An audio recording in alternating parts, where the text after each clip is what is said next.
Welcome back to Pod Save the World. I'm Tommy Vitor. I'm Ben Rhodes. Ben, Joe Biden has announced his re-election bid.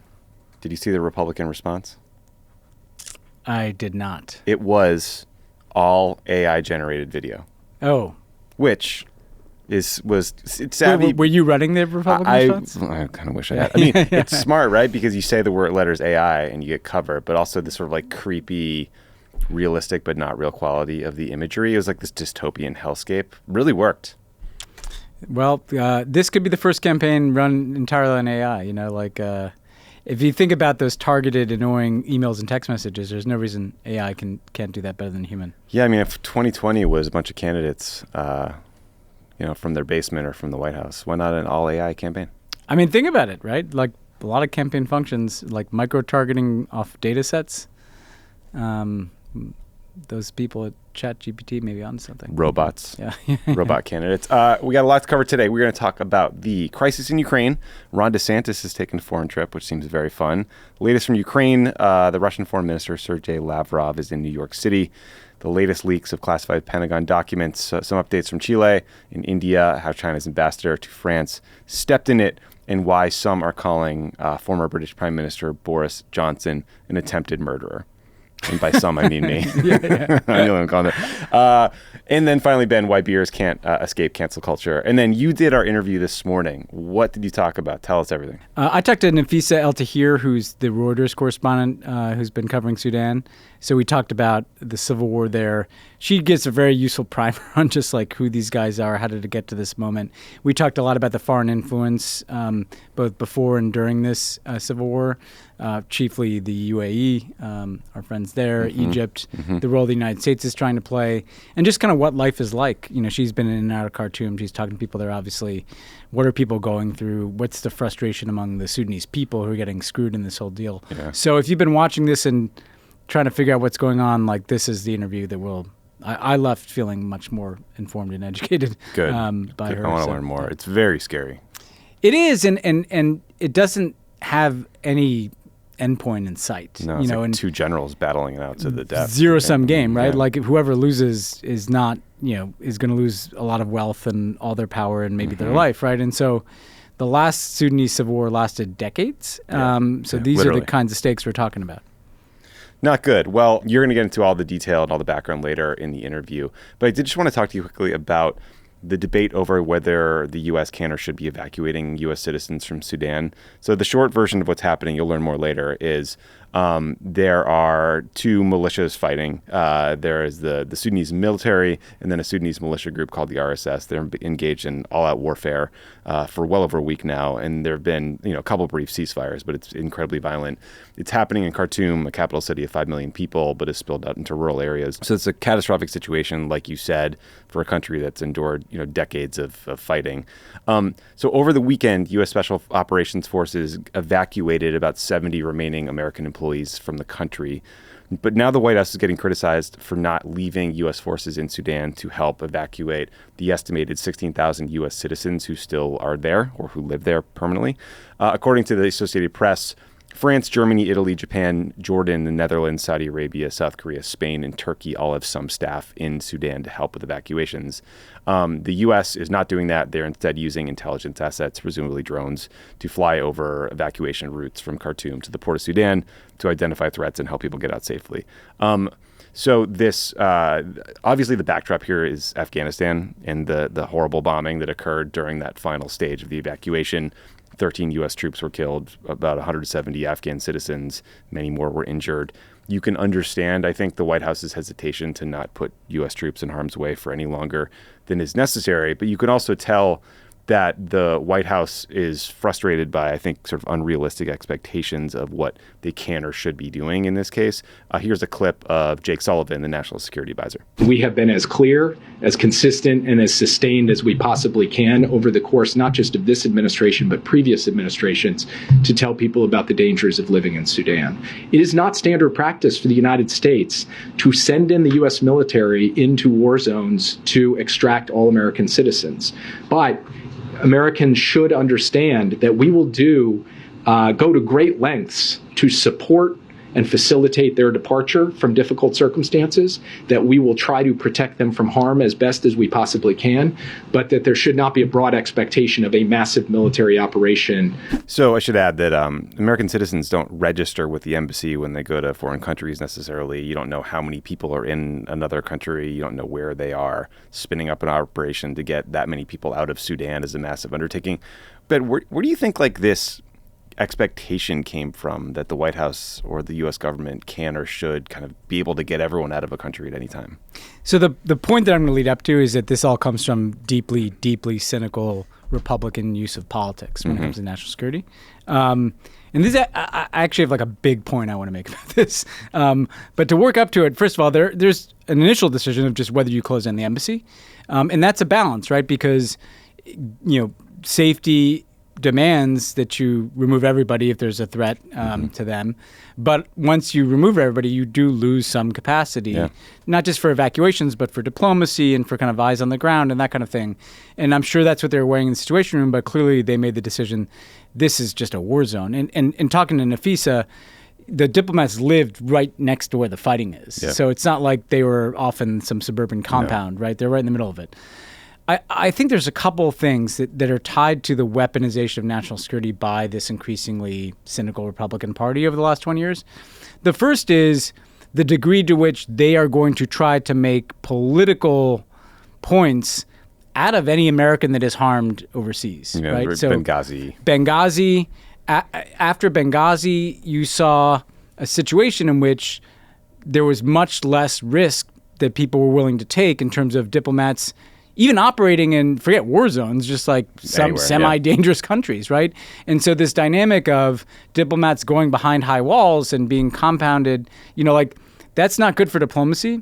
But you know what? If any harm that is done to a U.S. citizen or a U.S. diplomat is going to be a multi-year political freak show, then governments are going to become more risk averse. And by the way, I think that during the Innocence of Muslims video protests, the U.S. embassy in Sudan was breached by protesters. Khartoum, right? yeah. That was one of the embassies that was breached. Now, the second and more important point I want to make is something really strange has happened in the last 20 years. And again, I think it is tied somewhat to the way that Republicans weaponize national security.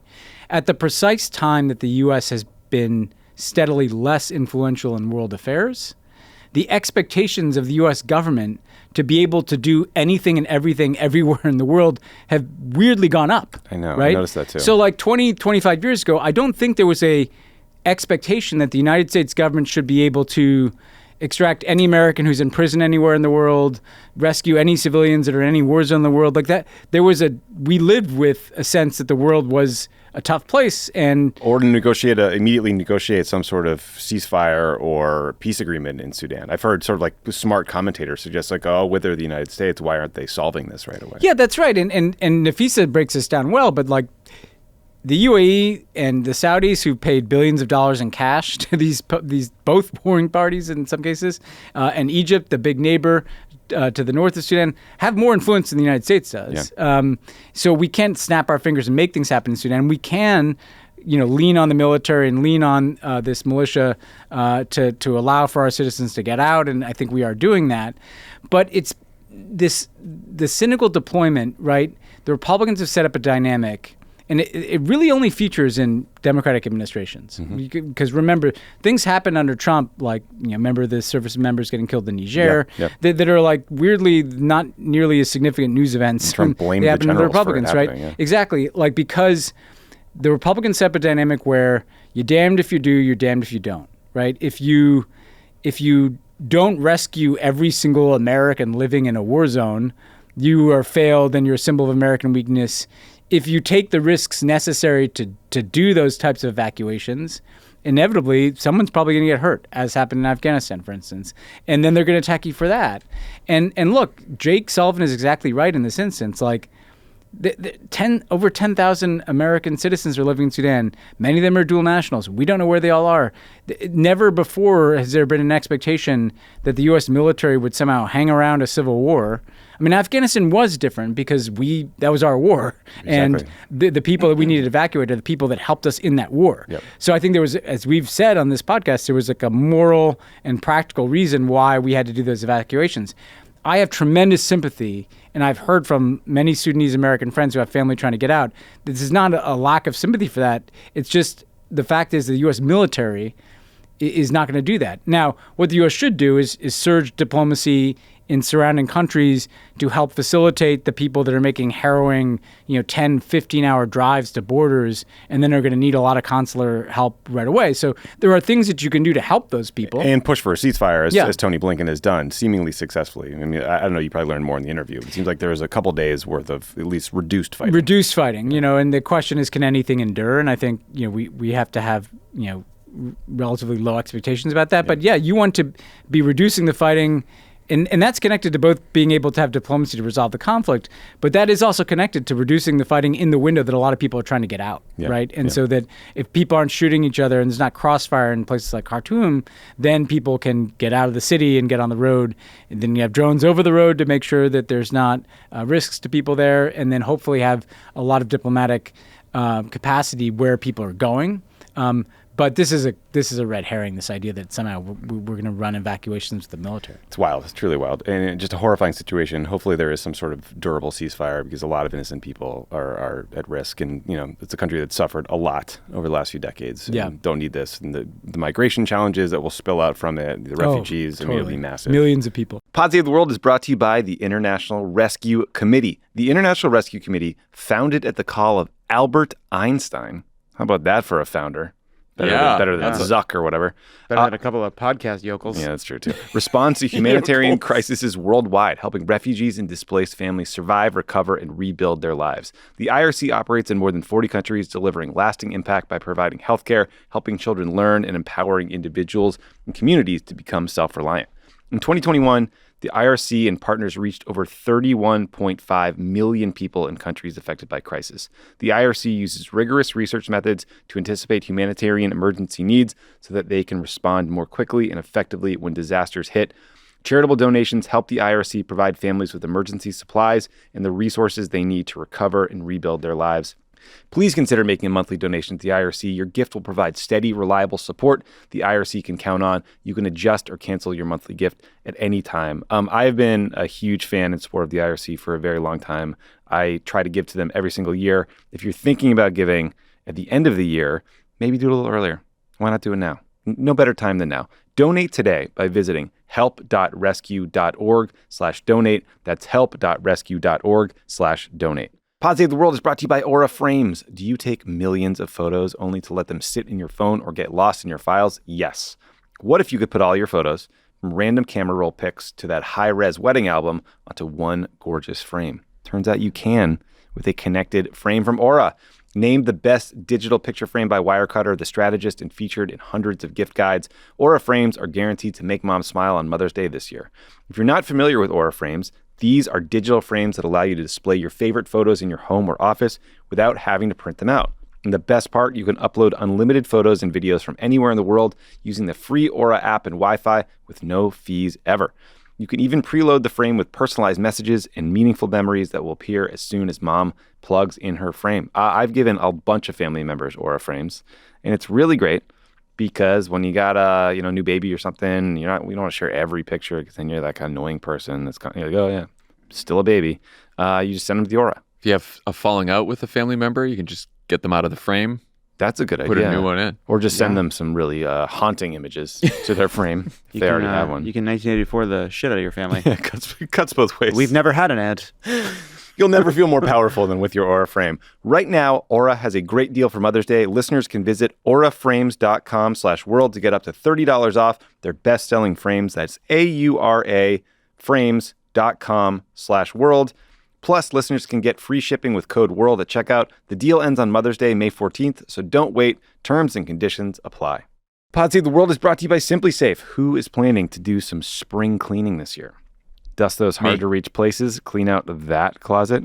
Is this a metaphor? You know the one. Here's my advice. Clean your house and then protect every inch of it with Simply Safe home security. It's a Simply Safe ad. We recommend Simply Safe to everyone because literally anyone can set it up themselves. Anyone, including the smartest people in the world. And Butterfingers over here. I did it. Yeah. And you can turn it on and off from your phone. Pudding fingers over here. It's the highest tech. It's still easy. Yeah, and it's great, and you'll like it. You'll like it. There you go. Simply Safe is designed with cutting-edge technology and backed by 24/7 professional monitoring. In an emergency, agents use Fast Protect technology from Simply Safe to capture critical evidence and verify the threat is real so you can get priority police dispatch 24/7. Professional monitoring service costs under $1 a day, less than half the price of traditional home security systems. You can lock and unlock your doors, access your cameras, and arm and disarm your system from anywhere. CNET named Simply Safe their editor's choice for 2023. Customize the perfect system for your home in just a few minutes at simplysafe.com/crookedworld. Go today and claim a free indoor security camera plus 20% off your order with interactive monitoring. That's simplysafe.com/crookedworld. There's no safe like Simply Safe. Speaking of cynical right-wingers, Ben, Florida Governor Ron DeSantis is taking a foreign trip.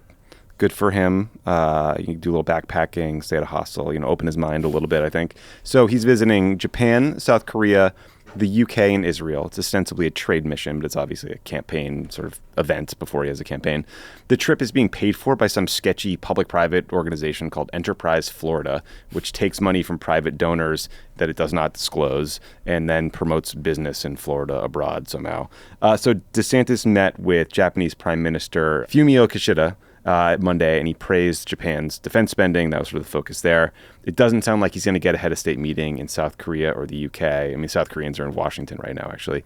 But DeSantis might get to meet with Bibi Netanyahu while in Israel. It reminded me of... No question. Yeah, no question.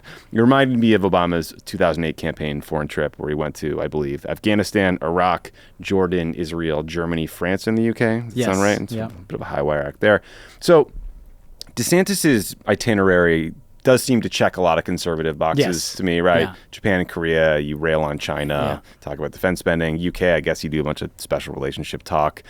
Israel, you get your evangelical vote. It is notable that he's avoiding the European Union entirely. What do you make of Ron's itinerary here and possible political benefit? Well, I think that, he wants to demonstrate that he can kind of look like some presidential figure on the world stage. That's the reason for a lot of these trips, is just so you can you stand next to like a world leader, and I think part of the reason people go to the UK is that there he is in London, and Americans kind of associate that with like our friends in the world. That's true. But there's also the Republican box checking thing here. So you mentioned the China element. Japan, generally Republicans have had like friendly relationships with Japanese governments. He got the meeting with the prime minister, which is like a big get for him. Notable that the South Koreans kind of don't want to go there. In part, they're having a state visit to the United States, so kind of would be not great to accept that state visit invitation from Joe Biden and then meet Ron DeSantis. And look, Bibi, is more than happy to have some Republican come slobber all over him at the same time that he's trying to like destroy the democracy in Israel. So you see what's in it for Bibi, to demonstrate the fealty of the Republican Party to whatever the hell Bibi Netanyahu wants to do. And what's in it for Ron DeSantis is, he gets the Bibi's like a part of a Republican campaign photo op now. Oh, yeah, might as well be a field organizer for you. Yeah, exactly. It's like, but look, I mean, the reality of the thing is that, like, one, I don't think anyone cares that much about this. I mean, we do, right? Like, but I don't know that this is like a lot of the DeSantis campaign. Like, he thinks he's checking all these boxes of like a cookie cutter, like right wing Republican politician in the early mid 21st century, and yet, like, one, no one really cares what Ron DeSantis is doing out of the country, and two, like, the fact that he looks like a complete diabolical lunatic when he opens his mouth on the trip is probably going to resonate more than the statement he issues on like the Chinese Communist Party. Yeah, so I'm talking about like direct flights from Japan to Florida. Listen, man, it's a little too cute by half to do this when you're not a declared candidate either. Just like get in the race or not, and then run your little campaign. Well, can I just say too, like, I'm just gonna veer into domestic, but like this whole like Florida, like as the laboratory of, like, nobody gives a shit. Like, I honestly don't, like, I don't think anybody cares about this. Wait, the laboratory of what? Well, like, basically, he's running his whole campaign. He's like, look at what we've done in Florida. It's a laboratory of, like, MAGA, like, Fox booking, essentially. But, like, I can't even see that story, like, traveling in their own base. Like, I just, this guy, like, has one trick, and it's not a good one, Yeah, I think there will be some audience for the, like, anti-CRT, like he's just running all the nastiest culture war plays. But I think, if he thinks he can out Trump on that, it'll be hard. Now, I'll say one interesting thing, Tommy, is like from my own travel abroad is like some of the people that have like a lot of hope in DeSantis or a lot of expectations around him are foreigners. Because like what they really don't like is Trump. And they probably think DeSantis seems a little weird and why is he fighting with Disney, but like they probably presume, probably wrongly, in my conversations with foreigners that he's this cookie cutter Republican and we know what those people are like and we'd rather have them and he'll hire advisors who we know. And so they're probably like people around the world, I think, have a higher expectation for the DeSantis campaign than people here do at this point because they're just so desperate to not have Trump. So if you're the Japanese, you're like, I'd love Ron DeSantis versus Donald Trump. Sure. Now, if they still think that after they meet the guy, is another question. So did you see Trump's truth about this? So Trump called it a, quote, emergency round the world tour to, quote, see if he can remove the stain from his failing campaign. And he goes, perhaps he can, perhaps he can't. Who really knows? But I'll have plenty of time to think as he sits alone on his taxpayer-funded airplane, riding it out and thinking, why? Still got it, man. He's still got it. It's just so funny. Can I just say one more thing? Yeah. Because you mentioned the Obama trip. And now, granted, that was general election. So, right. But like, every word we said was scrutinized for like substance. And like, I don't think anyone's going to pay any attention to whether Ron DeSantis gets like the formulation wrong on like the DMZ in South Korea or like the Palestinian issue. And to be fair, Mitt Romney got like really scrutinized too. For his like, it just shows you how much like this is now only about optics and nobody even gives a shit about I saw Glenn Youngkin, the Republican governor of Virginia, is going to, on a similar trip, he's going to Japan, South Korea, and Taiwan next week. I guess that's also just a trade mission because he's sort of, I think, drawn a little harder line than he's not running this cycle. Yeah. But it is interesting that that's become the route to show you're kind of tough on China. That's new. That's new, yeah. Yeah, it is interesting. So turning to Ukraine, so the world, Washington in particular, they were all watching for this spring offensive against Russia and to see if the Ukrainians can retake more territory the Russians captured last year. The Ukrainian offensive at the end of last year set expectations extremely high because the Ukrainians were able to recapture a ton of the Kharkiv region. It's going to be very tough to replicate that success because the Russians have had time to literally dig in, build fortifications, trenches, etc. And Russia drafted hundreds of thousands of additional troops to the fight. Meanwhile, Ukraine has taken heavy losses, and weapons like U.S. tanks and German tanks haven't arrived yet, or haven't all arrived yet.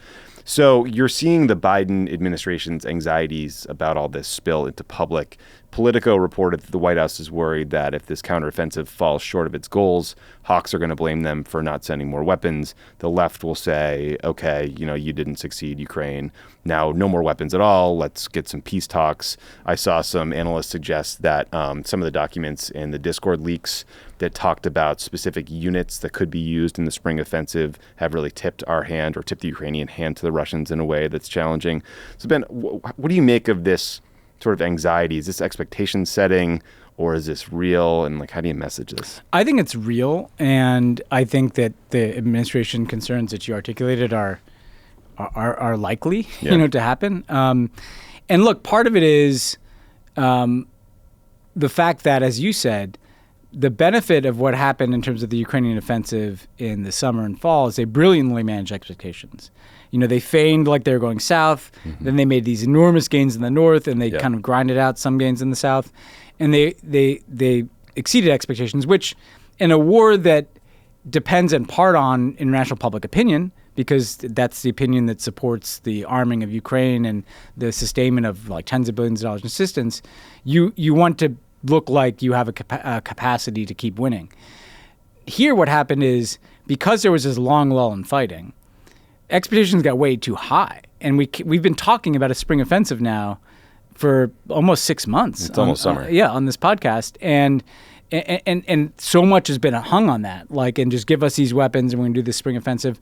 When what we know from the leaks and from reporting and from conversations we've had is the reality is that they also just kind of don't have enough stuff to do, in addition to all the things you said about the Russian preparations, the Ukrainians don't have the sufficient weapons and numbers and manpower because of the losses that they've suffered in places like Bakhmut to necessarily make enormous gains here. And so I think the big question is, what is the right way to calibrate expectations? Like what would a successful spring offensive look like for the Ukrainians. I think for the Biden people, it's getting back as close to the February 22nd borders as possible, right? Which even that I think would be tough, right? You're talking about Mariupol, you're talking about breaking that entire southern land bridge. That would be fantastic success. That probably exceeds what the Biden people expect, because the reality is, yes, there's going to be a push for some kind of negotiation. Maybe Putin will be trying to play I want a ceasefire because he wants to consolidate those gains, and so first order of business is, I do think they need to be clear about, you don't want to telegraph the territory you're aiming at, but I mean, if you want to turn down the dial of expectations, now's the time to do it. Yeah, I think that's right. Some more interesting, in a weird way, these Discord leaks have kind of helped them, I think, maybe turn down some of those expectations. I think so. So according to another document in the Discord leaks of those classified Pentagon documents, the U.S. apparently talked the Ukrainian military out of launching a strike on Moscow on the anniversary of the war, the 1-year anniversary. Stark story and stark example of how the U.S. has used all this intelligence we're apparently collecting on the Ukrainian leadership to prevent the war from escalating. The U.S. was also concerned that an attack on Moscow with Western weapons might convince China that NATO was really the aggressor and lead them to sell arms to the Russians. There was another leaked document that said the Ukrainians had developed plans to attack Russian forces in Syria using Kurdish proxy forces. That was a wild one. In non-Discord leak news, the Wall Street Journal reported that Iran is providing munitions to Russia. No surprise there. A Russian warplane accidentally bombed the Russian city of Belgorod. That's a Russian city. Yeah. So great work by that pilot. Yeah. So, Ben, I think both of us, we talked about it on the show probably, and wondered aloud if and when the Ukrainians might take the fight to Russian territory. Not surprising that the U.S. would try to talk them out of that, given the nuclear escalation talk that's been the undercurrent of this entire war. But that Syria angle really surprised me when I read it.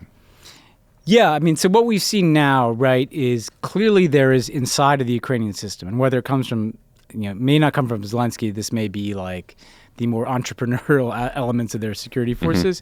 But in addition to what we've already seen, right, which is an assassination of some terrible ideologue in Russia, some occasional, some occasional strikes into Russian territory from Ukraine. Now we've seen this plot to attack Wagner guys in Syria, this potential plot to launch an attack on Moscow. We also have, by the way, the reporting on the pipeline blowing up underwater, that maybe the Ukrainians had a hand in. Some partisans, Nord Stream 2, some Ukrainian partisans. What does that all mean? It means, I think, that the longer the war goes on and the more that the Ukrainians are suffering this horrific human toll, I think it's going to be harder and harder to prevent those kinds of things from happening. Because imagine if you were that, I'm not saying those things are right to do, but just naming a dynamic that year one, we're into year two, year three. As this war goes on, the desire to punch the Russians wherever we can punch them, break a stalemate, to make them feel like what we feel, to break a stalemate, that's going to get more significant, right? And the U.S. has this leverage, an overwhelming leverage, really, as a kind of supplier of the Ukrainian military. But at a certain point, I think it's going to get harder to contain that. And this connects with the first conversation we're having, which is that I think the Biden team is going to have to begin to try to paint a picture of acknowledging this war is going on, but where are we trying to go with this? And are we trying to get into some kind of negotiation that would involve us giving the Ukrainians some security assurances and in return for them maybe accepting less than taking back every inch of territory? Or if we're in for the long haul, then really getting on the same page with the Ukrainians about that. Yeah. Because if we start to diverge from the Ukrainians and we kind of want to lower expectations, but they don't want to concede an inch, then I think you might start to see some of these types of events happening. Some real problems. You see this horrible story in the Times about how HIV-positive Russian prisoners are being told, okay, if you go fight for 6 months, we'll give you medicine. Yeah. If not, you're going to die in prison. It's just as dystopian as it gets. Dystopian. Russia's getting darker and darker. I mean, Navalny's health, too, we haven't talked that much about, but there's it looks a bit like they might be poisoning him gradually. I mean, it's just getting dark in there. Yeah. Well, meanwhile, Russian Foreign Minister Sergei Lavrov is in New York this week, leading sessions of the UN Security Council. I guess the presidency advertisement for the broken international system. I know. So the presidency council, it rotates among members. Russia is up this month, so Lavrov, I guess, wanted to be there to make a mockery of the institution in person. So he got some heat, as you'd expect. The Secretary General denounced the invasion of Ukraine while sitting next to to him, I think. The U.S. invited Elizabeth Whelan, the sister of Paul Whelan, to attend. Paul Whelan has been held prisoner by the Russians for 4 years now. The UN is trying to negotiate an extension of the Black Sea Grain Initiative, which allows grain exports out of Ukraine. Doesn't seem like there's a lot of progress yet. Lavrov is very mad that the United States denied visas to Russian journalists who wanted to cover his trip. He said, quote, "A country that calls itself the strongest, smartest, free, and fair country has chickened out and done something stupid by showing what its sworn assurances about protecting freedom of speech and access to information are really worth." Now, first of all, fuck you, dude. Second, these journalists are probably, like propagandists. I do wonder, obviously, I think this visa denial was probably in part a response to the Russians taking a Wall Street Journal journalist named Evan Gershkovich hostage. But I also do wonder, I don't know, like, are we playing into their hands a little bit rhetorically there? Like, do you give them the visas, let them come, cover the event, stand up for the principle of freedom of speech? Is that naive? What do you think? So I'm actually going to zag on this one because I thought about this and my instinct originally, we used to have these debates in the Obama years about whether to give Chinese journalists visas, and I usually supported giving them to them. But you know what? Fuck these guys. I mean, they've completely destroyed the Russian independent media. It doesn't exist anymore. So the only thing that's left is scribes for Kremlin fever dreams. Yeah. And if there was literally one Russian independent journalist, it might be a different story. But to me, these guys are uniformly propagandists. They're going to take basically propaganda pictures, right? Like, here's Lavrov at the UN. Here he is at the, they're turning the UN into a mockery, right? Which, by the way, just quick point, as recently as, early Obama years, we were doing, Sudan, there was a Sudan crisis. That we dealt with that at the UN. Yeah, North Korea. We had UN Iran. Security Council resolutions on Iran, on North Korea, and all these things. It's degraded that fast in 15 years, and they just want a bunch of Kremlin propagandists to sit there and take B-roll of Lavrov going into the UN chair, and I don't know. We don't need to play along with that. And if they're going to be throwing American reporters in prison, you know what? We don't need to facilitate their propaganda. I'm genuinely torn. I mean, the head of RT, the sort of English language Russian propaganda network, is one of the most bloodthirsty, virulent propagandists out there. So obviously I wouldn't want those people. They're not covering anything. They work for the government. That said, I wonder if it's a bigger propaganda win to deny them and make it a story that's international. I mean, we're talking about it, but I don't know. No, you're right that the where it hurts is internationally, right? But I know we'll see if when Tucker Carlson gets his RT show. Yeah, good for him. Congratulations. Did you see that letter that they sent welcoming? Yeah, exactly. Incredible. Great trolling. So there's a couple other notable reports out of the latest Discord leaks, Ben, that just won't stop. One detailed how Russia is using the Wagner Group, the private mercenary group we've talked about a lot in the Ukraine context, to build influence in Africa.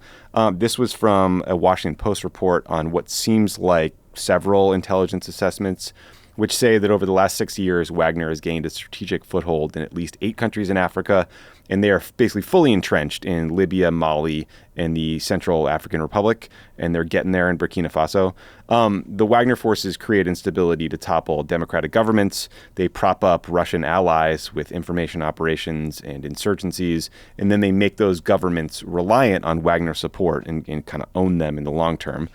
These Wagner creeps will help you rig an election, stage a coup, extract resources and minerals, set up shell corporations to help with corruption. It's basically a one-stop shop for dictators.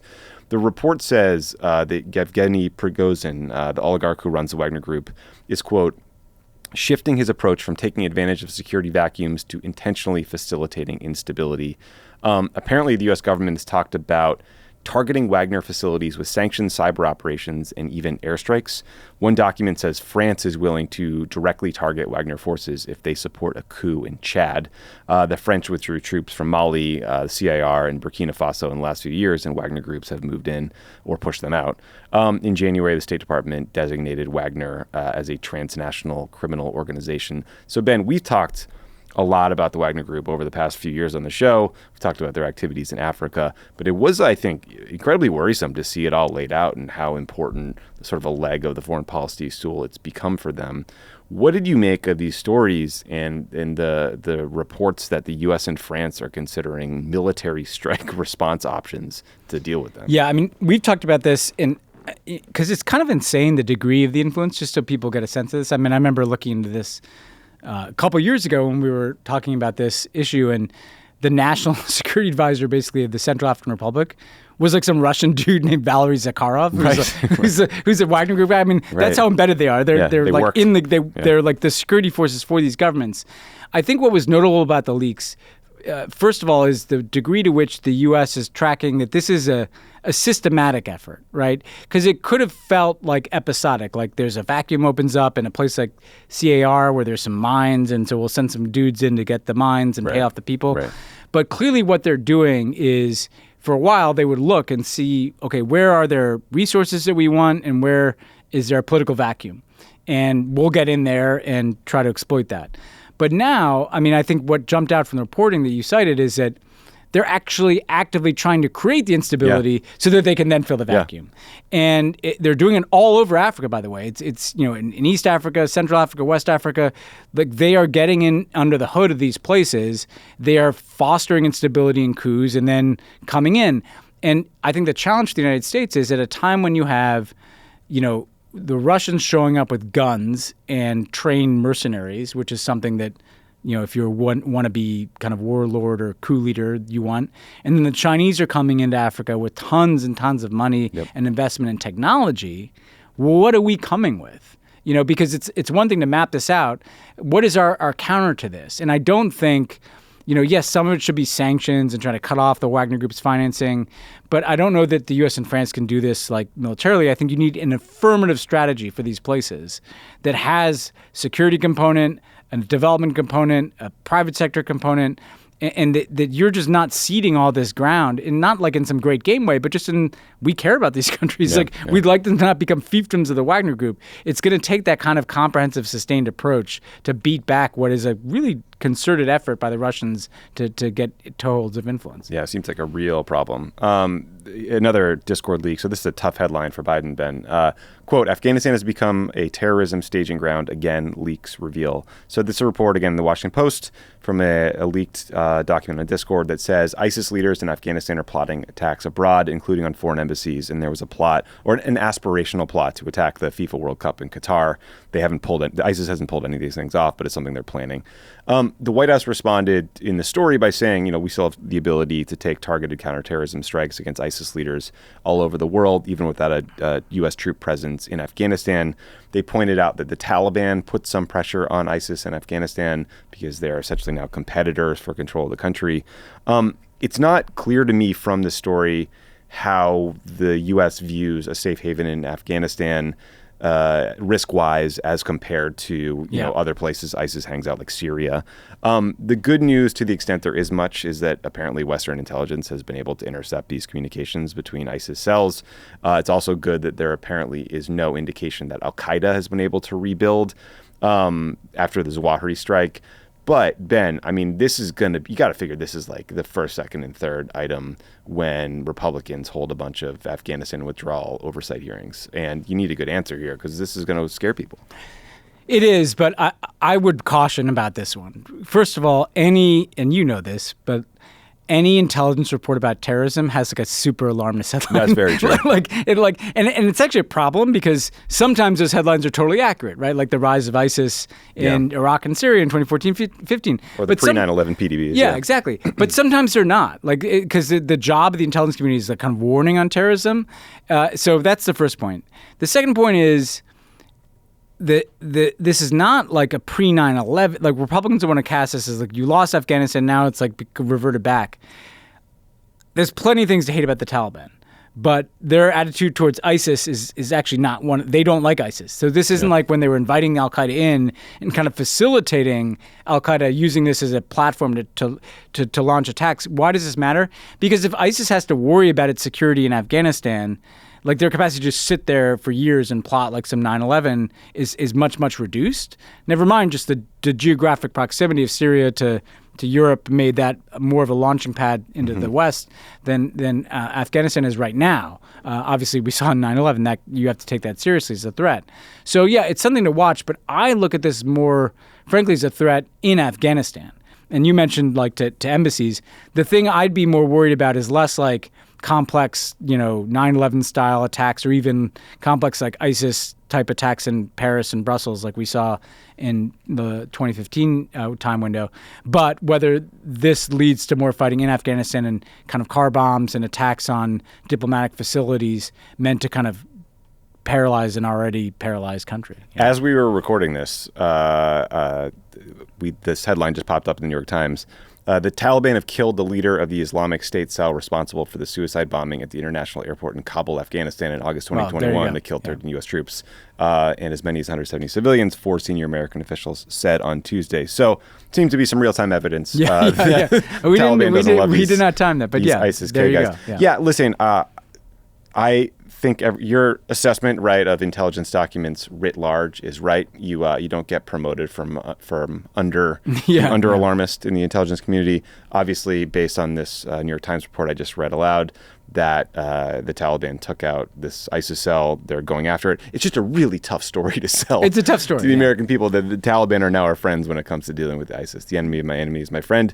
It's an old idiom, but it's not even that. It's just like, again, if you look at the 9/11 attacks, it was the capacity for them to not even have to worry. They could just sit there and hatch their schemes and move their people around. If they have to worry about like some Taliban dudes kicking down their doors, their ability to kind of project complex operations way outside of South Asia. Is it's not impossible at all, but it's just harder. It does sound what they're doing too. ISIS is trying to recruit people online who are in these countries already. They're not dispatching a bunch of Saudis to the United States to go to flight school. Yeah, exactly. That's a little more complicated. Okay, a couple quick follow-ups, Ben. So a few weeks ago, we talked about how the Indian government had undertaken this massive manhunt to capture a Sikh separatist leader named Amritpal Singh. Singh lived in Dubai for a while. Then he moved back to India late last year, where he started leading protests calling for the protection of the rights of members of the Sikh minority. And he grew very popular among those who want an independent Sikh nation. That brought back memories of separatist groups and insurgency that killed lots of people and flipped out the Indian government. They tried to arrest him after Singh's supporters stormed a police station to free one of their guys. Sounds like a no-no. That led to a month-long manhunt that involved thousands of security forces and the periodic suspension of communication services across major swaths of the Indian state of Punjab. So they finally got this guy. Good, I guess. I don't know. It's just every story out of India is troubling in a variety of ways. It is. I mean, look, clearly this guy was resorting to very extrajudicial tactics. The challenge here, though, is that these are very, very different cases, right? But what we're seeing is, the arrest of Rahul Gandhi, literally the leader of the opposition, alienating the kind of secular base of the Congress Party in India. You've got Muslims relentlessly targeted. We talked about a Muslim politician literally being killed on television. Now you have a Sikh separatist leader. The common flavor here is this Hindu nationalist core, going after all their enemies. Now, in some cases, like this guy, there may be a reason for the rule of law to do so, but in other cases, like Rahul Gandhi, absolutely not, and obviously what they've done to Muslims. So all of this speaks to sectarian tension going up, which tragically, a Hindu nationalist movement may want that sectarian tension, right? Because they want to mobilize their followers, right? And so sometimes you see this non-virtuous cycle where attacks on minority groups lead people to go to extremes, which lead to crackdowns. Right, of course. And also, I think I saw this week India surpassed China in terms of aggregate population. So pretty big milestone. Yeah, no one-child policy in India. No. Turning to Chile, Ben. So Chilean President Gabriel Boric released his plan to bring Chile's lithium extraction industry under state control. Chile supplies a quarter of the world's lithium supply, and the need for it is likely to grow exponentially in the coming decades because lithium is a critical component of batteries and electric vehicles. So Boric says he wants to create stricter environmental rules through this sort of quasi-nationalization plan, but that plan still has to be approved by Congress, and it will take a long time to implement. He didn't go as far as leftists wanted. They wanted full nationalization, but he also pissed off business leaders, so he's sort of carving that path down the middle. The FT noted in a piece about this that Mexico nationalized lithium mining last year. Zimbabwe recently banned unprocessed lithium exports. So, Ben, I thought the story was interesting because as the world shifts from fossil fuels to electric vehicles, you're seeing a lot of horror stories about rare earth mineral extraction and child labor and human rights violations, and just wondered if in success this kind of plan could be a model for how to get these materials without destroying the environment or, siphoning off profits to a couple corporations. That's exactly right. I really hope this works because you do clearly, this is kind of part of the next fossil fuels, right? This clearly needs standards around it. And for environmental purposes is an obvious one.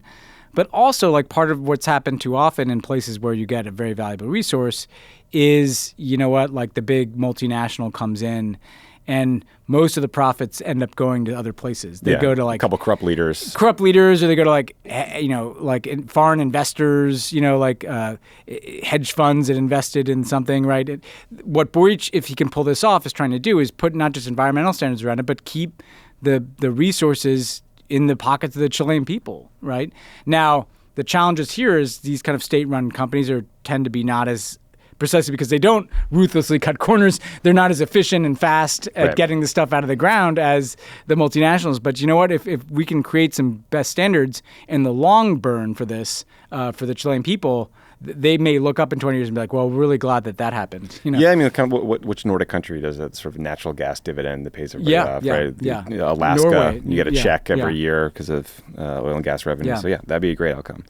Ben, so turning to China, so the Chinese ambassador to France stepped in it big time after he seemed to question the sovereignty of all post-Soviet nations like Ukraine. So this was, here's the description from the New York Times report on this. Responding to a question from the French television station TF1 about whether Crimea was part of Ukraine under international law, he said that Crimea was historically Russian and had been handed over to Ukraine, and then added, even these countries of the former Soviet Union do not have an effective status in international law since there is no international agreement that would specify their status as sovereign countries. So this understandably pissed off everyone in the Baltic nations, many other countries in Eastern and Central Europe that were part of the Soviet Union or were occupied by the Soviets. The French summoned this guy, Ambassador Liu, to the foreign minister. He's one of those like wolf warrior, hard-ass, toxic ambassadors. It was the first such summoning by the French since Tiananmen Square in 1989, so that's how seriously they took it. On Monday, the Chinese Foreign Ministry, their spokeswoman had to play cleanup, and she said, quote, China respects the sovereign status of former Soviet republics after the Soviet Union's dissolution. So she slapped him down hard. Ben, I just sort of thought it was fun to see real political pressure on the Chinese government, make them move quickly, and just like smack the shit out of an ambassador who strayed from the party line. It was like kind of nice. Yeah, and there are a few things here. I mean, first of all, the Chinese have been pouring money into expanding their diplomatic corps and encouraging this kind of wolf warrior diplomacy. Well, they say wolf warrior diplomacy, but it's nothing diplomatic about it. It's kind of just wolf warrior dickishness around the world. Right. And this guy's probably saying the quiet part out loud. Like, this is probably what a lot of like those officials think. It's a problem for them for two reasons. One, they're trying to kind of separate the Europeans off from the Americans, right? That was the whole Macron trip that we talked about. And saying shit like this is a way to make America's case in Europe that the Chinese actually, you're talking about NATO member states that they're saying don't exist, right? This is a country that maybe you want to draw closer to the Americans. And the other thing that probably speaks to why he was smacked down is the Central Asia countries, right? Uzbekistan, Kazakhstan, Tajikistan, Kyrgyzstan, these countries where the Chinese have a lot of influence and want more influence. Like, those are former Soviet republics, right? And so, that's kind of a problem for them. That's like the heart of their new Silk Road that became the Belt Road and whatever they're calling it today. So they managed to piss off like a couple of their constituencies that they don't want to piss off. You just look, a quick flag to all ambassadors to France. You don't want to make this much news. You don't make any news. Ever. Yeah. Just enjoy the cafe lifestyle. Why are you doing TF1 TV? Just don't try to defend your indefensible position on Ukraine. Yeah, just not like what they say these things to also impress the bosses back in Beijing and not to actually achieve foreign policy objectives in France. That's what's weird about it, is when they put on this wolf warrior guise, it's like, and by the way, American ambassadors have performed at times for domestic audiences. I'm not saying they're the only ones, but yeah, this is not an effort to communicate with the French people. this is an effort to communicate back to Beijing. Look at me. I'm really pushing the envelope. No. We've had a couple clips recently of ambassadors, Russian and now Chinese, trying to defend the invasion of Ukraine, and it has not gone well for any of them. Yeah. Here's another story that did not go well for the people involved. So, Ben, according to a new book, it is now confirmed that former British Prime Minister Boris Johnson tried to have a face-to-face meeting with the Queen at Buckingham Palace while he had COVID. I saw this in a tweet from Pippa Crerar. Apologies if I butchered your name. Completely, yeah. I trust Pippa too here. She was then at the Daily Mirror. She reported this out back in 2021. Number 10 denied it. Shocker that they lied. But then she, this week, tweeted excerpts from a new book called Johnson at 10 that comes out in May, confirming that Boris did, in fact, try to go to Buckingham Palace with COVID. So the context is that the Queen is the head of state. She has had a standing weekly meeting with the Prime Minister, the head of government, since I think like 1952, something she likes to do on Wednesdays. There's no staff. There's no transcript. There's just the two leaders. When COVID started, Boris had symptoms, but he didn't want to look sick or constrained by new rules, I guess. So he pushed to keep the meeting in person. His staff fought him. Her staff fought him. Eventually, Boris was convinced to talk with the Queen via phone, and afterwards, the Queen apparently said to an aide that she couldn't understand a single word he said because he was coughing so much throughout their meeting. So, Ben, I was just trying to think of it a U.S. equivalent of Bojo killing the Queen. I thought it might be like... Well, Trump almost killed Chris Christie, but that wasn't quite the same drama. I thought it might be sort of like a U.S. president burning to nothing, to ashes, the original copy of the Constitution because he demanded to read it by the fireplace or something. Like, it's unfathomable this guy almost killed the Queen of England. And also, do you remember, we're not talking about like last week, with like the weekend variant and all the vaccines. Like, this is that time, when I remember, like, if I had a cough, like if I coughed once, I would like be freaked out for a day, right? So imagine the thought process he's going through where, like, let's say he hasn't yet tested positive. Because maybe he did, who knows, because we can't trust him. Well, there might not have been tests available. Yeah, or there weren't tests available, right? But he's, like, coughing a lot, like, at the height of COVID, and this woman is, like, deep in her 90s, and he's like, you know what? I can either be careful and stay here and just do this on phone call or transition to Zoom like everybody else, although the Queen probably didn't Zoom, or to keep up appearances that everything's okay, I can risk killing the beloved monarch of the United Kingdom for over 50 years, or 70, however many years, like forever, so that I can like have this meeting. Like, this man is either like completely like idiotic, sociopathic, like there's just none of that makes any sense. It's one of the most extreme examples of short-term political expediency overtaking like actual common sense I've ever heard. Yeah. Killing the Queen of England. What do you think would happen? Would they behead him like on the spot? Would they just they'd storm? Have to put him in the Tower of London or something, like that. Like, it's just insane, like that this almost happened. And by the way, the reason this also is still relevant is that this guy wants to mount a political comeback, right? Yeah, so it's important to remind people, like, hey, you put a guy in charge of the country that was going to kill your monarch, like that's not the guy you want holding the keys. That's how bad his judgment is. Last story before Ben's interview. So, anti-beer. Oh, but did you watch The Crown? No, should I? Okay. Well, only because you mentioned those audiences. Like, it's gotten worse with time. But the coolest thing to me as a nerd is you see all the audience. Like there she is with Churchill as a young woman, or there she is throughout the years, all the way up to Tony Blair, and it's kind of fun to be a fly on the wall. Except Boris Johnson, I'm sure the Queen was trying to wrap those meetings up pretty fast. Did Liz Truss never get one? She must have gotten one, right? An audience at the very maybe beginning. She got the PM ship, and then I think the Queen. And then the Queen went died on vacation, right? And then the Queen died. Like, what was Shortly Liz Truss after. Prime Minister? I think she might have killed her. Like, the fact of her becoming Prime Minister may have been the final straw. We don't know. Yeah. That did it. It wasn't Bojo. Anyway, okay, next story. Well, some of what we said there might be wrong. Just don't hold it against us. We listen to Pod Save the UK. Yeah, well, there's a better show coming for that kind of info. So, anti-beer cancel culture, Ben, it's spread to Belgium, where customs authorities seized and destroyed thousands of cans of Miller High Life after deciding that the slogan "Champagne of Beers" meant that the contents were counterfeit champagne. So French authorities, as you know from your trip, they're fiercely protective of the Champagne brand, which can only be used to describe sparkling wine from the Champagne region of France, made from certain grapes, done in a certain way, blah, blah, blah. So Belgian authorities intercepted 2,352 cans of beer that were on their way to Germany, emptied them, crushed them, took photos and videos, and released them to the media to send a message to other beer cans. What the fuck? Thankfully, Kid Belgium? Rock and his machine gun were not involved in this episode. It doesn't mean it's not as stupid. Have you taken out your anger on any brands lately? Any trademarks? I have not, but this outrages me because number one, Miller High Life is the champagne of beers. It is a pretty good beer. Undisputed champion as the champagne of beers. Number two, I don't know where these people have been because they've had champagne of beers like written on the label since I was drinking Miller High Life when I was like 15 years old. Yeah. And it was like the first beer I was drinking. Number three, they're doing a good job of like calling back some of those classic High Life ads. Do you remember those ads? Where it was like the High Life man. Talk about canceled. These things couldn't exist today. Because I remember the one where this guy's like, the French had to bail him out of 2 big ones in the last century. But you got to hand it to him for mayonnaise, you know?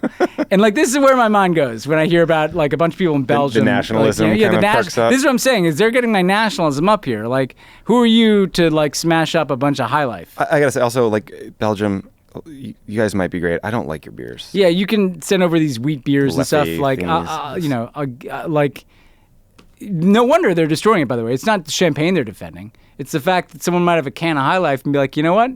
This is the champagne of beers. Yeah, you can drink more than one and not feel full for 3 days. Yeah. Sounds great. Come on. All right, Belgium, get your shit together. Okay, we're going to take a quick break, and when we come back, you'll hear Ben's conversation with Nafisa Eltahir about everything happening in Sudan, so stick around for that. This show is sponsored by BetterHelp. What's one thing you tell your 20-year-old self that you wish you'd known about yourself then, and why? Don't get so worked up about the Red Sox. They're going to win at some point. Yeah. They're going to win eventually, and it's going to feel really good, and it's going to usher in an era of dominance And then never seen before. And then a couple years later, that era. It's still going. What the f*** are you talking about? We want 2018? It's 2023 Is right now. this speaking to you, Lovett? 5 Are you stars. are you getting mad about this? Maybe you need some therapy. I just honestly, I just second I heard Red Sox, I turned my volume off on my headphones. Therapy is all about deepening your self-awareness and understanding of Major League Baseball in particular. Sometimes we don't know what we want or why we react the way we do, why we throw the remote at the screen Boy, until howdy. we talk through things. I just say boy howdy now. BetterHelp My new connects catchphrase. you I with hate a boy licensed howdy. therapist who can take you on that journey of self-discovery, wherever you're. Love it. Tell us when you learned something about yourself and why you started saying boy howdy. I don't know. Are you a rancher? No, it's I find it it's just such a fun phrase that you don't hear, you know. Okay. That means Very gendered. You know what, though? well, no, it's not.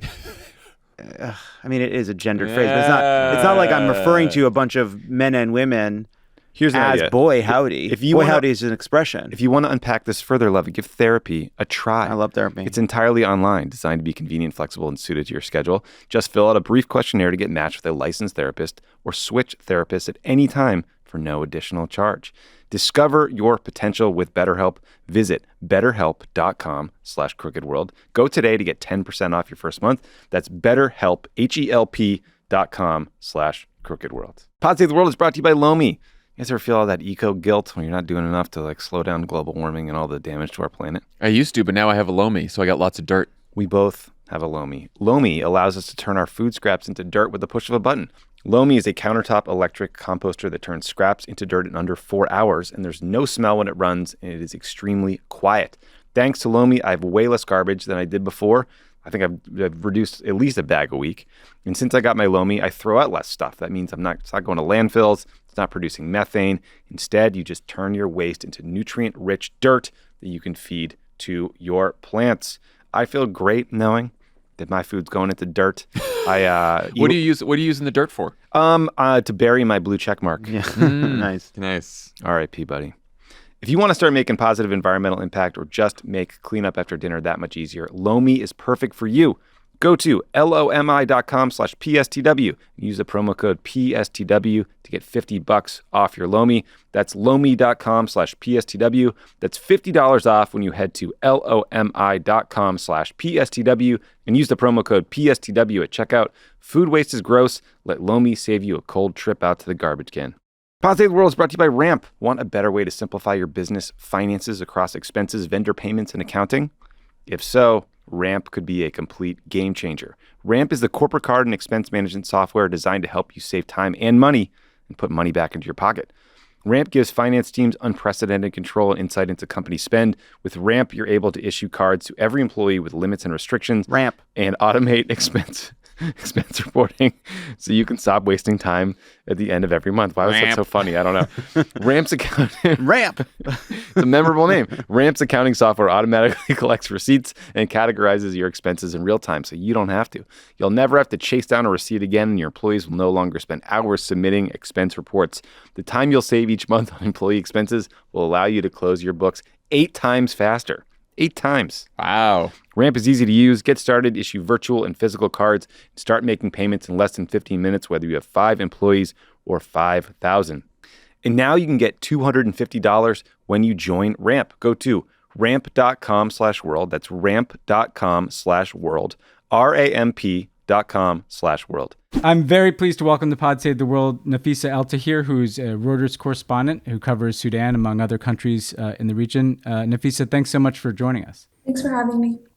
So you've been covering this since the outbreak of violence and civil conflict there, and obviously before that as well. For people who are watching this and are having trouble making sense of why this is happening, could you just kind of set the lay of the land in terms of who's fighting and why are they fighting now? Right. Okay, so on one side, pretty straightforward, we have the Sudanese army. On the other side, the more complicated part is that we have this paramilitary group called the Rapid Support Forces. They are a group that emerged out of the early 2000s conflict in the Darfur region, which is a conflict that got some attention in the United States. And they were basically tribal militias that were used by the Sudanese government to help put down a rebellion there. And one of the leaders of those militias is this guy named Mohammed Hamdan Dagalo, but he goes by the nickname Hameti. And so he kind of used his position during that to kind of build a larger apparatus for himself. So that included expanding his original kind of small tribal militia into what is now, by some analysts' estimates, about 100,000 man force. He also used his connections with the government, because again, they were fighting with the government at that point, to enrich himself through gold. He also later forged connections with Gulf countries and started sending soldiers to Yemen, and the Sudanese army did that as well. So he's kind of created himself into a force to be reckoned with in the country. And in 2019, he, along with the army leader, General Abdel Fattah al-Burhan, they together deposed the regime of Omar al-Bashir, who was the president of Sudan for 30 years before that. They together formed a new transitional government along with civilian groups, but in 2021, together again, they did away with that partnership and started leading together. So that gets us up to like about 2 years ago. It's a slightly complicated story, but I'm getting to the end of it. After that happened, Hemeti seemed to be getting very uneasy with the fact that the army started kind of drawing more and more on Bashir-era Islamist cadres. He, for a lot of complicated reasons we don't need to get into, doesn't have a very good relationship with those people. So he started to kind of inch closer towards what the international community was advocating for, which is kind of a new civilian transition to democracy and elections. And part of that transition is a demand by politicians, by the international community, to integrate the forces. So again, you kind of have a situation where you have this army, you have this man who has now created a 100,000 man force, which is technically legal in the country. It was legitimized in 2017, but it is not the army, right? So then they were starting to be asked that they need to integrate these two armies and they need to put the entire apparatus under civilian control. for both the army and for the RSF, though, that means reducing a lot of power, which comes with a lot of economic power as well. And that is kind of the tension, that was the pressure cooker that we were under. On Saturday, April 15th, there's kind of competing narratives about what happened, but either the RSF attacked the military attacked the RSF, and that kind of gets us to the situation we're at now. Yeah, there's a lot there, but I mean, it makes sense in the sense that you have this huge vacuum created when Bashir is removed. Then you have a traditional army power structure that is trying to fill that vacuum, but you have some other guys with guns, and particularly one guy with a lot of guns, and in a resource-driven economy, right, where people can enrich themselves if they have power, and now they're fighting a kind of zero-sum conflict. If you have, we've talked mainly on this podcast about the role of some of the neighboring states. It was pretty clear, I think, after the fall of Bashir that the Gulf countries and Egypt weren't exactly looking to see a flowering democracy in Sudan. But what's complicated here is it seems like those have been influential countries. Obviously, there are other states that have interest in Sudan, but it seems like those countries, the UAE, the Saudis, the Egyptians, that they have relations with both sides of this divide. To what extent do you think some of these countries that have been active in kind of supporting the military or supporting Hemeti, to what extent do you think they were surprised by this, or are they behind, or do people think that they played a role in precipitating the violence, or do people think that this kind of got out of their control? Okay, so I think it's, I have to be very careful, especially speaking as a Reuters reporter, we have to be very careful about what we can and can't prove, of course. Yes. But I can kind of give you a sense of what the dynamics have been. Let's start with Egypt. It's Sudan's most influential neighbor. Egypt has pretty openly kind of supported the military. They kind of, as negotiations were going on that were supported by the United States, also by Gulf countries, and most of kind of the international community, were kind of on one track. The Egyptians kind of tried to create a new track for like a different kind of transitional agreement that included a lot of parties that were traditionally pro-Bashir, traditionally pro-military, pro the coup that happened in 2021. And so they kind of very clearly kind of took a different tack than kind of what everyone else was doing. Because they want a military government in Sudan that kind of mirrors the military government in Egypt, right? I mean... I think the thing I can say is that I think Burhan is a much more digestible and familiar model to Egyptian authorities than the Democrats that were trying to come in, or than Hemeti, who's kind of this militia, or originally a militia leader. It's not something that they're very familiar or easy. It's not easy for them to work with. When it comes to the Gulf, like I said, the Gulf does have, especially the UAE, has a close relationship with Hemeti. At the same time, for the last few months, I would say for the last 4 or 5, 6 months, they have been really pushing for this transitional agreement. They have a lot of business interests and potential business interests in Sudan, and those interests are served by a stable country. And the prevailing wisdom is that a stable country, particularly kind of the way things looked in Sudan last year, a stable country would be better served under some kind of civilian democratic arrangement. So kind of, at least externally, those countries were quite supportive of this kind of new transitional situation that Hemeti and Burhan ended up rebelling against. So those are kind of the three big Middle Eastern players in this. So for the two warring parties, right? It's a completely zero-sum conflict at this point in a lot of ways, because this is, if you lose, you lose, and you're on the outs, and you lose all that power and status. Usually in those circumstances, some kind of foreign mediation to get to a ceasefire or to get back into a process is obviously needed. There's been a lot of diplomatic activity. What is your assessment of the role of the international? Well, we used to say international community, but the different countries that have interest, whether it be the United States and Europe, whether it be these countries we just talked about in the Middle East, whether it be the neighboring African states as well, the UN.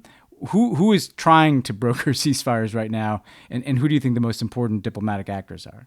So who is trying? All of the above. Everyone is trying. There's been flurries of phone calls to Burhan Hemeti from all sorts of world leaders, including presidents of Turkey, Ethiopia, Egypt, South Africa, Secretary Blinken, across the board. In terms of the most influential, I would say that would be primarily the Gulf states. Saudi Arabia, United Arab Emirates, because of the positive relationships they've built with the leaders, as well as the fact that they have resources that can serve as kind of a carrot. Yeah, I mean, they've given, they've pledged or at times given billions of dollars here. So exactly. The United States is, by all indications, trying very hard.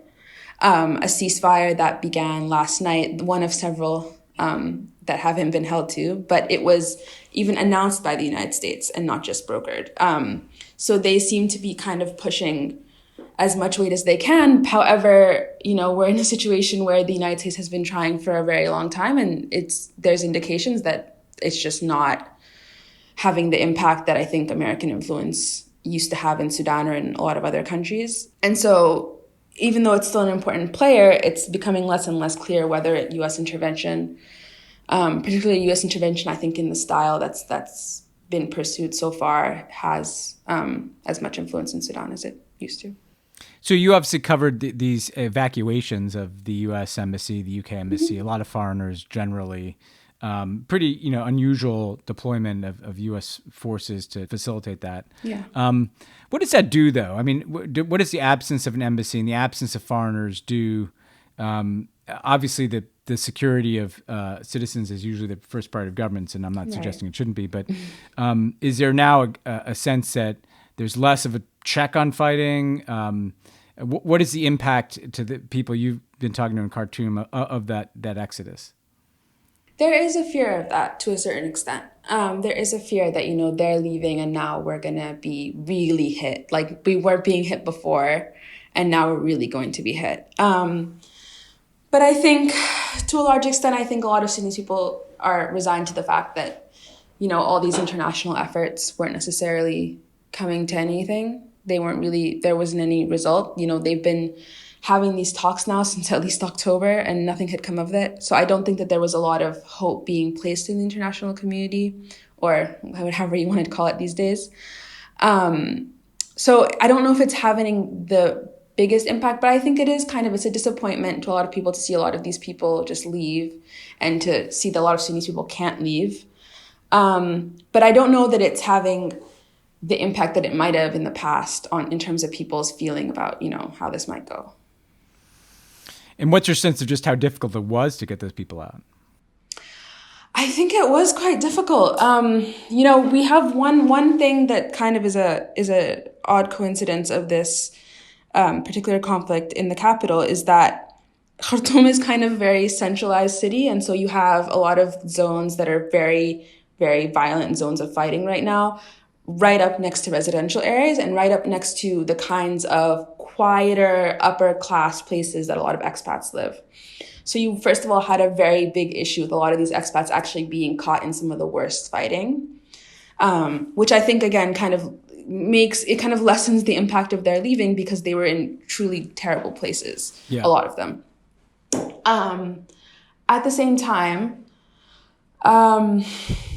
it seems like, a kind of a wide variety of things were used. There's convoys that took 13-hour trips to get to our Red Sea port, which then were met with warships or sometimes now container ships that are carrying people.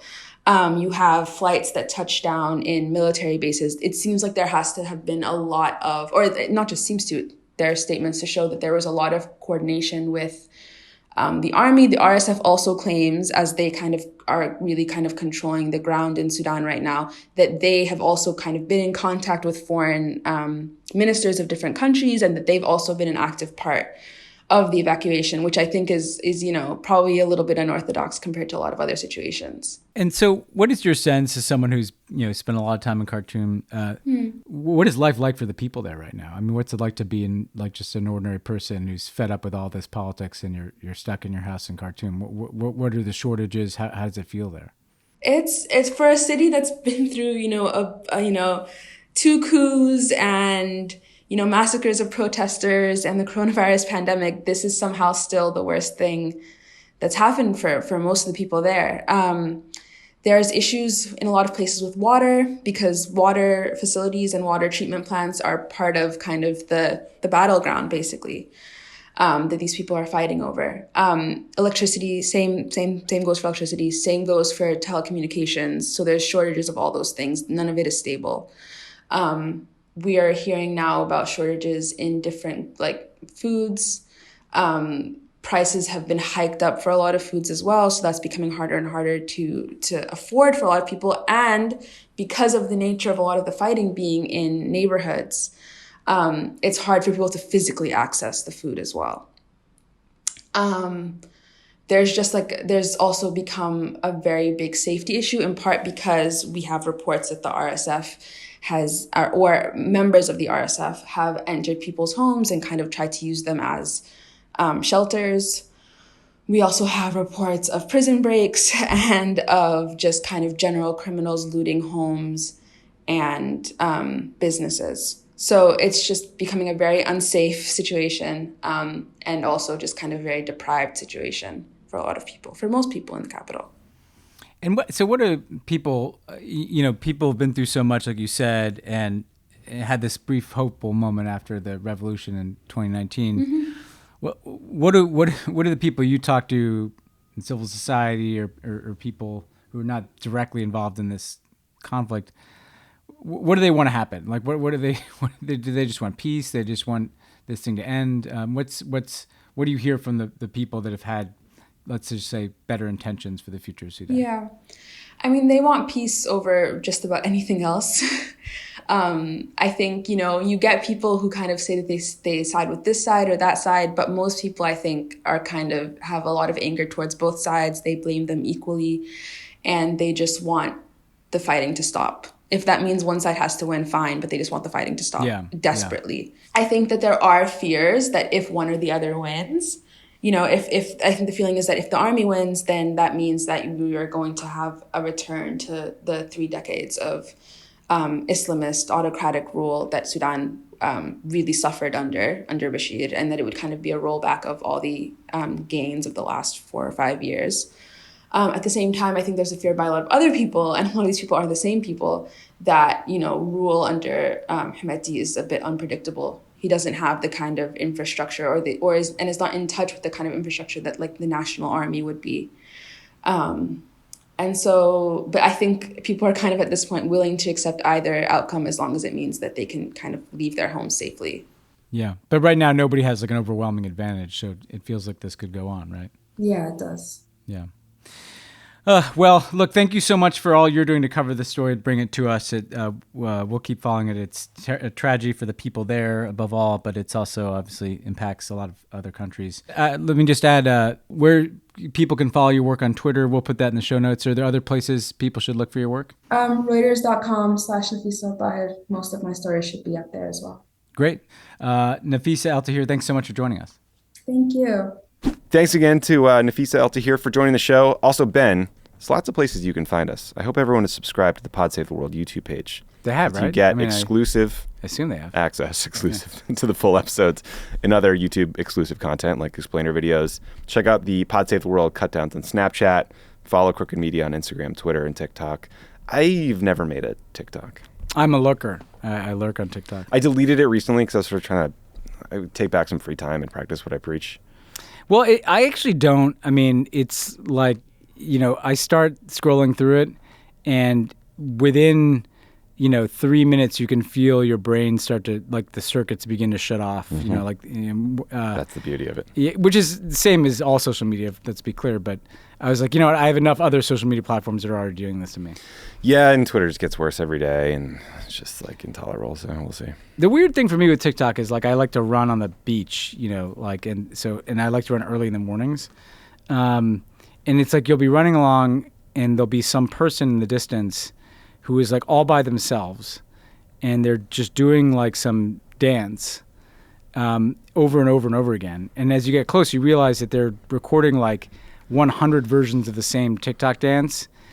And there's something really dystopian about watching like a human being out in public doing something like you could be staring at the ocean and taking in the scenery, but they're just doing this TikTok video. Just grinding on that dance. Grinding on that dance. Yeah, well, I don't know. Not going to be me. Yeah, but it looks cool in the end result. Hey. So if it got clicks for Pod Save the World, maybe I'd do it. That's right. Post away. We'll do a dance if you all subscribe. Yeah. All right. Well, that's it for us this week. Talk to you guys soon.